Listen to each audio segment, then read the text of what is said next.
যে সমস্যাগুলো থাকলে কোরবানি হয় না। যেমন আমি বলি, 1 নম্বর, পশুতে 4টা পা থাকে, এই 4 পায়ের ভিতর 1 পা যদি অচল হয়, যে মাটিতে পাই ফেলতে পারে না, অর্থাৎ এমন খোঁড়া যে এই একটা পা মাটিতে সে রাখতেই পারে না, তাহলে ওই পশু দ্বারা কোরবানি করা যাবে না। 2 নম্বর হলো, পশু এতটা দুর্বল যে মাযবাহ মানে যে জায়গায় আপনি পশুটা জবাই করবেন ওই জায়গা পর্যন্ত সে হেঁটে যেতে পারছে না, মানে এতটা দুর্বল সে হেঁটে জবাই করার জায়গায় যেতে পারছে না, তাহলে ওই পশু দ্বারা আপনি কোরবানি করতে পারবেন না।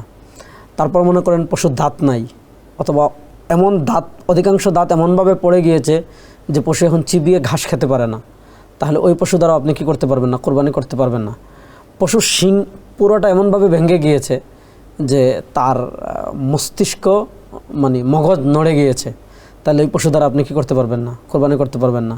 লেজ বা কান এগুলা যদি অর্ধেকের বেশি কাটা থাকে তাহলে আপনি কি করতে পারবেন না, কোরবানি করতে পারবেন না।